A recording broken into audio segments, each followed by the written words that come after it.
கம்பெனியை லிக்விடேட் பண்ண வந்த அந்த லிக்விடேட்டர் எப்படி தன்னுடைய ஃபைனல் ஸ்டேட்மெண்ட்டை ப்ரிப்பேர் பண்ணணும் அப்படிங்கிறதுக்கான ஒரு ஸ்பெசிமன் ஃபார்மெட்டும் இந்த ஸ்பெசிமன் ரிலேட்டடான ஒரு ப்ராப்ளம் அண்ட் சொல்யூஷனும் தான் இந்த வீடியோவில் நாம் பார்க்க போகிறோம். ஃபர்ஸ்ட், லிக்விடேட்டர் ஃபைனல் ஸ்டேட்மெண்ட் அப்படிங்கிறது ஒரு ரிசிப்ட்ஸ் அண்ட் பேமெண்ட் அக்கௌண்ட்டை பேஸ் பண்ணி தான் இருக்கும். டெபிட் சைடில் ரிசிப்ட்ஸ் இருக்கும், கிரெடிட் சைடில் பேமெண்ட்ஸ் இருக்கும். இங்கே என்னென்ன மாதிரியான ரிசிப்ட்ஸ் எல்லாம் இருக்கும் அப்படின்னா, கம்பெனியில் ஏற்கனவே ஒரு ஓப்பனிங் பேலன்ஸ் ஆஃப் கேஷ் இருக்குது அப்படின்னா அந்த ஓப்பனிங் பேலன்ஸ்லேருந்து தான் நம்ம ஸ்டார்ட் பண்ணணும். லிக்விடேட்டர் என்னென்ன அசட்டெல்லாம் சேல் பண்ணுறாரோ அந்த அசட்டை சேல் பண்ணது மூலமாக கிடைச்ச இன்கம்மை ரிசிப்ட்ஸில் ஆட் பண்ணிக்கிறோம். இதுதான் இந்த லிக்விடேட்டர் கையில் இருக்கிற டோட்டல் அமௌண்ட்டு. ஓகே, இந்த அமௌண்ட்டை வச்சு தான் இந்த பேமெண்ட்டை ஸ்டார்ட் பண்ண போகிறாரு. இப்போ கையில் ஒரு அமௌண்ட் இருக்குது அப்படின்னா ஃபஸ்ட்டு பேமெண்ட் யாருக்கு கொடுக்கணும், தட் இஸ் இந்த ஆர்டரை தான் ஃபாலோ பண்ணணும். ஆர்டரை மாற்றி எழுதக்கூடாது. இது பேமெண்ட்டுக்கான ஆர்டர். ஃபஸ்ட்டு பேமெண்ட் செக்யூர்டு கிரெடிட்டாருக்கு பே பண்ணி முடிச்சிடணும். செக்யூர்டு கிரெடிட்டார் அப்படின்னா ஏதாவது ஒரு அசட்டை நாம் அடமானமாக வச்சு கடன் வாங்கியிருக்கோம் அப்படின்னா அந்த கடன் கொடுத்த அந்த கிரெடிட்டாருடைய பேர் தான் secured creditor. So first payment அப்படிங்கிறது செக்யூர்டு கிரெடிட்டாருக்கு பே பண்ணி முடிச்சிடணும். Then next, liquidation expenses. அதாவது கம்பெனியை லிக்விடேட் பண்ணுறதுக்கு அவருக்கு பணம் தேவைப்படும்ல, ரெஜிஸ்ட்ரேஷன் சார்ஜ் இல்லை வேறு ஏதாவது லீகல் எக்ஸ்பென்சஸ் அந்த மாதிரி ஏதாவது பண்ணுறாரு அப்படின்னா இங்கே கையில் இருக்கிற இந்த டோட்டல் அமௌண்ட்லேருந்து தான் ஒவ்வொரு அமௌண்ட்டையும் அவர் எடுத்து செலவு பண்ணுவார். அப்போ செக்யூர்டு கிரெடிட்டாருக்கு அமௌண்ட் பே பண்ணி முடிச்சதுக்கப்புறமா லிக்விடேஷன் எக்ஸ்பென்சஸ் பே பண்ணணும். அப்போ லிக்விடேஷன் எக்ஸ்பென்சஸ்க்கு அப்புறமா லிக்விடேட்டர் தன்னுடைய வேலையை செய்கிறதுக்காக அவருக்கு கிடைக்கிற அமௌண்ட்டுக்கு பேர் ரெமுனரேஷன். அதாவது இவர் இந்த கம்பெனியோட எம்ப்ளாயி கிடையாது. ஒரு எம்ப்ளாயியாக இருந்தால் அவர் சேலரி வாங்குறதுக்கான பாசிபிலிட்டிஸ் இருக்குது. இந்த லிக்விடேஷன் ப்ராசஸை பண்ணுறதுக்காக ட்ரிபியூனல் அப்பாயிண்ட் பண்ண ஒரு பர்சன் தான் லிக்விடேட்டர். அப்போ இவருக்கு என்ன பண்ணுவாங்க அப்படின்னா இவர் பண்ணக்கூடிய வேலைக்கு ரெமுனரேஷன் கொடுப்பாங்க. இந்த ரெமுனரேஷன் கேல்குலேஷன் தான் இந்த லிக்விடேட்டர் ஃபைனல் ஸ்டேட்மெண்ட்டில் ரொம்ப ரொம்ப முக்கியமான கேல்குலேஷன்ஸ். ஓகே, தென் லிக்விடேட்டர் ரெமுனரேஷனுக்கு அப்புறமா ப்ரிஃபரன்ஷியல் கிரெடிட்டாருக்கு பே பண்ணணும். ப்ரிஃபரன்ஷியல் கிரெடிட்டாருக்கு பே பண்ணி முடிச்சதுக்கப்புறமா அவர் கையில் இருக்கிற பணத்தை வச்சு டிபெஞ்சர் ஹோல்டருக்கு பே பண்ணணும். டிபெஞ்சர் ஹோல்டருக்கு பே பண்ணி முடிச்சதுக்கப்புறம் பணம் இருந்தது அப்படின்னா அது அன்செக்யூர்டு கிரெடிட்டாருக்கு பே பண்ணணும். அன்செக்யூர்டு கிரெடிட்டாருக்கு பேமெண்ட்டை முடிச்சதுக்கப்புறம் அவர்கிட்ட எக்ஸஸ் ஃபண்ட் அவைலபிளாக இருந்தது அப்படின்னா ப்ரிஃபரன்ஷியல் கேபிட்டல் வச்சுருக்கிற அந்த ஹோல்டருக்கு பே பண்ணணும். அதுக்கப்புறமா ஈக்விட்டி ஷேர் ஹோல்டருக்கு பே பண்ணணும். ஸோ கையில் இருக்கிற இந்த அமௌண்ட்டை வச்சு தான் இந்த பேமெண்ட்ஸ் எல்லாம் அவர் பண்ணணும். ஓகே, ஸோ இது எப்படியெல்லாம் ஒரு ப்ராப்ளமை வச்சு நாம் இதுக்கான சொல்யூஷனை பார்க்க போகிறோம் அப்படிங்கிறது தான் நெக்ஸ்ட்டு நாம் பார்க்க போகிறோம். இது ஒரு சிம்பிளான problem. Okay, a liquidator is entitled to receive remuneration. ஒரு லிக்விடேட்டர் ரெமுனரேஷனை ரிசீவ் பண்ணுறதுக்கான percentage 2% of the asset realised. அவர் எவ்வளோ அசட்டை சேல் பண்ணுறாரோ அந்த சேல் பண்ணக்கூடிய டோட்டல் அமௌண்ட்லேருந்து நீங்கள் 2% எடுத்துக்கோங்கன்னு சொல்கிறாங்க. Next, 3% on amount distributed among the unsecured creditors. அதாவது அடுத்த கமிஷன் எதில் எடுத்துக்கிடணும் அப்படின்னா தட் இஸ் ரெமுனரேஷன். 3% எடுத்துக்கிடணுமா, அந்த 3% எதில் கேல்குலேட் பண்ணணுமா, அன்செக்யூர்டு கிரெடிட்டார்ஸ்க்கான பேமெண்ட்டில் கேல்குலேட் பண்ணணுமா. இங்கே தான் முக்கியமான ஒரு விஷயத்தை மைண்டில் வச்சுக்கோங்க. அன்செக்யூர்டு கிரெடிட்டார்னு சொல்கிறாங்கல்ல, இந்த அன்செக்யூர்டு கிரெடிட்டார் அப்படிங்கிறது சம்மில் இருக்கிற இந்த அன்செக்யூர்டு கிரெடிட்டார் மட்டும் கிடையாது, ப்ரிஃபரன்ஷியல் கிரெடிட்டாரும் அன்செக்யூர்டு கிரெடிட்டார் தான். ஓகே, அப்போ 3% ஆஃப் அன்செக்யூர்டு கிரெடிட்டார்னால் நீங்கள் டேரெக்டாக அன்செக்யூர்டு கிரெடிட்டாரில் மட்டும் 3% கேல்குலேட் பண்ணக்கூடாது. ஞாபகம் வச்சுக்கோங்க, அன்செக்யூர்டு கிரெடிட்டார்னு சம்மில் காமனாக கொடுத்துருந்தா நீங்கள் ப்ரிஃபரன்ஷியல் கிரெடிட்டார்லேயும் ரெமுனரேஷன் எடுத்துக்கிடணும், அன்செக்யூர்டு கிரெடிட்டார்லேயும் ரெமுனரேஷன் கேல்குலேட் பண்ணி எடுக்கணும்.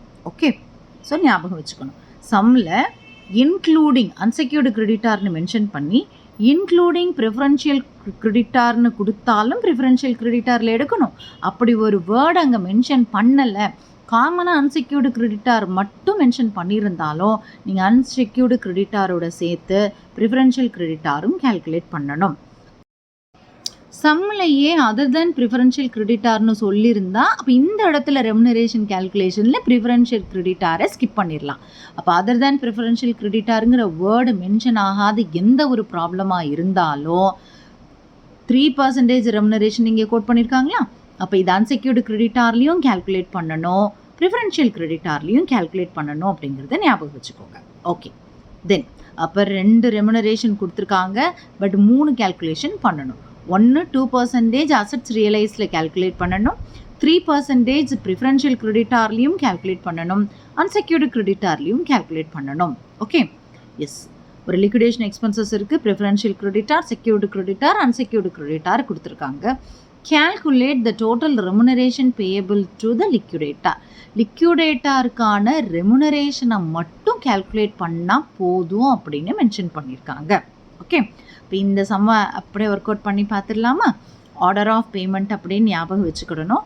ஆர்டர் ஆஃப் பேமெண்ட்டை பேஸ் பண்ணி தான் நம்மளுடைய எல்லா கேல்குலேஷன்ஸும் இருக்குது. So order of payment, first payment அப்படிங்கிறது செக்யூர்டு கிரெடிட்டாருக்கு பே பண்ணணும். ஓகே, ஃபர்ஸ்ட் பேமெண்ட் செக்யூர்டு கிரெடிட்டாருக்கு. அப்போ ரிசிப்ட் சைடில் இருக்கிற அமௌண்ட்ஸ் எல்லாத்தையும் நம்ம ஃபஸ்ட்டு கேல்குலேட் பண்ணிக்கணும். அதுக்காக நாம் ஒரு ஒர்க்கிங்ஸ் கேல்குலேட் பண்ண போகிறோம். ஓகே, ஸோ ஒர்க்கிங்ஸ் அப்படின்னு ஹெட்டிங் கொடுத்துக்கோங்க. ஃபர்ஸ்ட் அசட் அவைலபிளா, அதை தானே நம்ம ஃபஸ்ட்டு கேல்குலேஷனில் எடுக்கணும். அப்போ அசட் ரியலைஸ்டு, அசட்ஸ் ரியலைஸ்டு, சொத்தை விற்று எனக்கு கிடச்சிருக்க பணம் 70 lakhs கிடச்சிருக்கு. இந்த பணத்தை வச்சு தான் நான் பேமெண்ட் ஒவ்வொருத்தருக்காக கொடுக்க போகிறேன். அப்போ நம்மளுடைய ஆர்டர் ஆஃப் பேமெண்ட்டில் ஃபஸ்ட்டு பேமெண்ட்டு செக்யூர்டு கிரெடிட்டாருக்கு இருக்கா? அப்போ ஃபஸ்ட்டு செக்யூர்டு கிரெடிட்டார், அதுக்கப்புறம் லிக்விடேஷன் எக்ஸ்பென்சஸ், அதுக்கப்புறம் லிக்விடேட்டாருக்கான ரெமுனரேஷன் கேல்குலேட் பண்ணணும். அப்போ first payment secured கிரெடிட்டாருக்கு.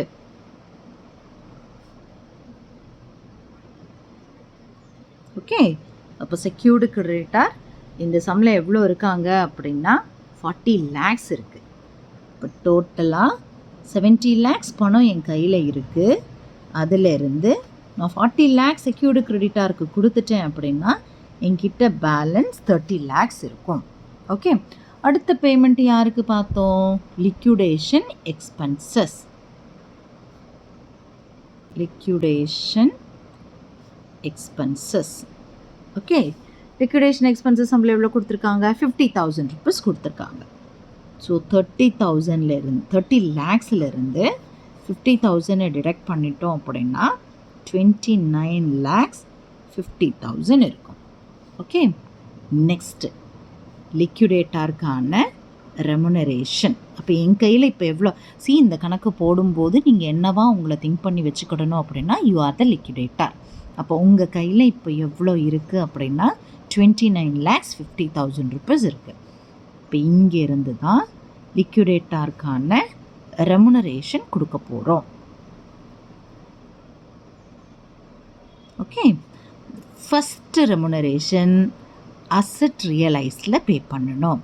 Assets realised, சரியா?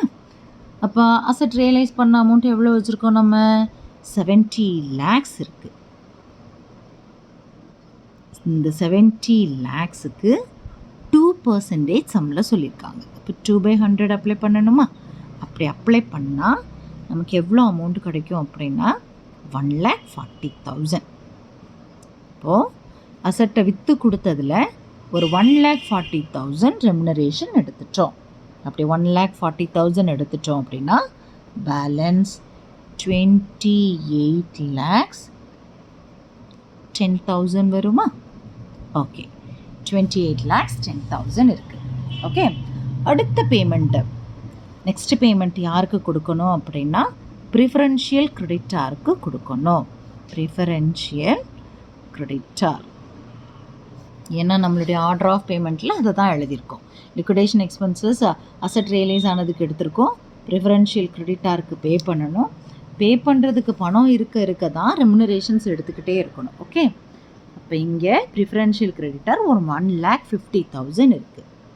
ஸோ ஒரு 1,50,000 லெஸ் பண்ணிடலாம். அப்படி லெஸ் பண்ணிட்டோம் அப்படின்னா 26,60,000 பேலன்ஸ் இருக்கும். Okay, S.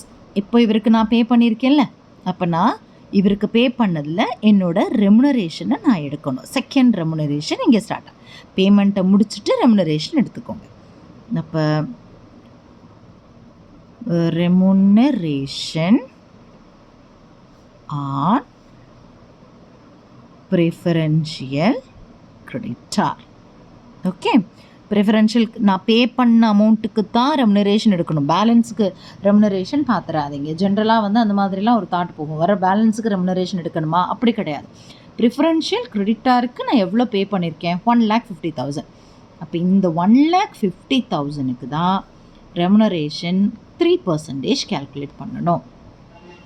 ஓகே, ஸோ அப்போ இந்த 1,50,000க்கு 3% பார்த்துருக்கோம் அப்படின்னா 4,500 rupees வருது ரெமுனரேஷன். அப்போ இந்த பேலன்ஸை நாம் லெஸ் பண்ணுறப்ப நம்மளுடைய பேலன்ஸ் 26,55,500 rupees வரும். சரியா?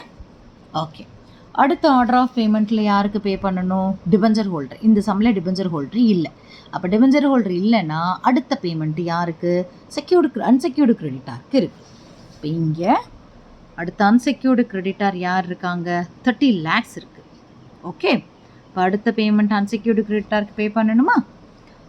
ஆக்சுவலாக அவருக்கு பே பண்ண வேண்டியது 30 lakhs. ஆனால் நம்ம கிட்ட ஃபண்டு அவைலபிலிட்டி 26 lakhs தான் இருக்கும். ஓகே, ஆஸ் அ லிக்விடேட்டராக நீங்கள் ஒரு லிக்விடேட்டராக எப்படி யோசிக்கணும் அப்படின்னா, இருக்கிற அமௌண்ட்டை அப்படியே கிரெடிட்டார் கையில் கொண்டு போய் கொடுத்துட்டு காசை கொடுத்துட்டு ரெமுனரேஷன் எக்ஸ்பெக்ட் பண்ணுவீங்களா, இல்லை உங்கள் ரெமுனரேஷனை எடுத்துகிட்டு இவ்வளோ தான் பேலன்ஸ் இருக்குன்னு கொடுப்பீங்களா அப்படின்னு யோசித்தோம் அப்படின்னா, ஜென்ரலாக நம்மளுடைய ரெமுனரேஷனை எடுத்துகிட்டு தான் பேலன்ஸை கொடுப்போம். சரியா?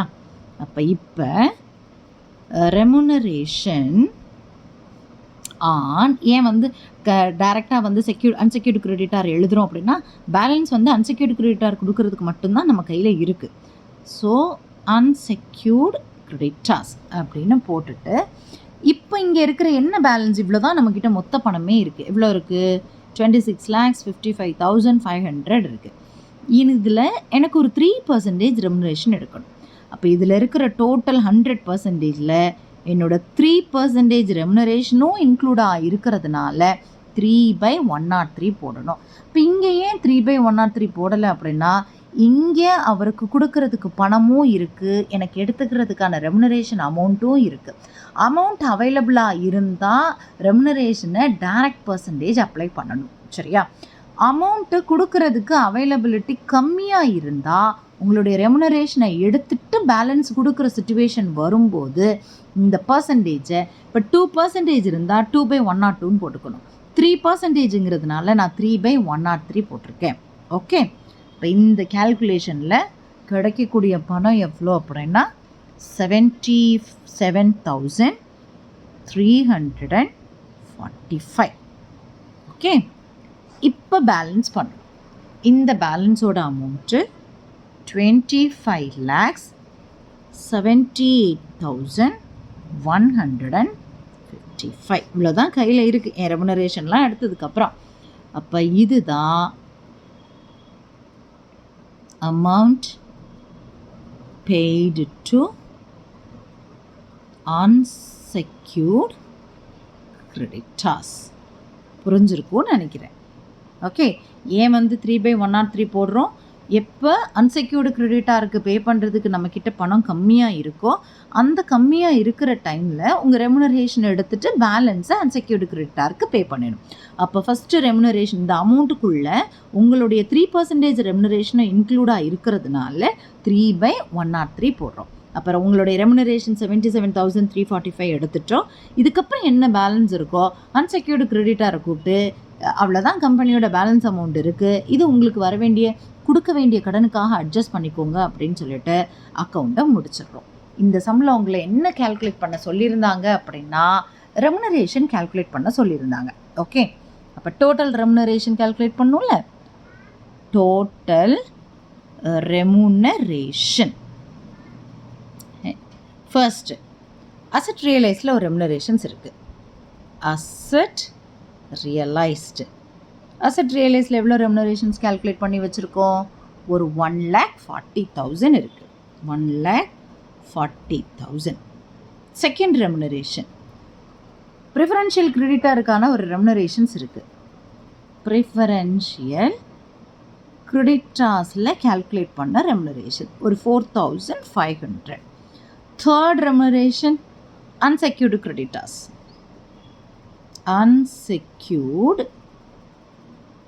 அன்செக்யூர்டு கிரெடிட்டாஸில் ஒரு ரெமுனரேஷன் இருக்குது 77,345.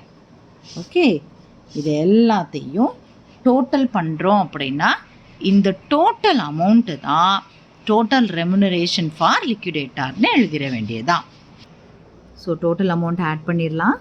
இப்போ இங்கே 5, தென் 4, தென் 8.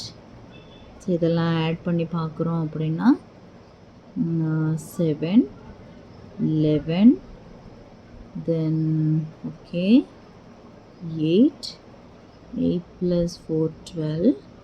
ஸோ ரிமைனிங் 1 வருமா?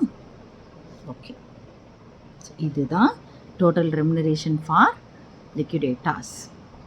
ஈஸியாக இருந்திருக்கும்னு நினைக்கிறேன். புரிஞ்சுதா? தேங்க்யூ.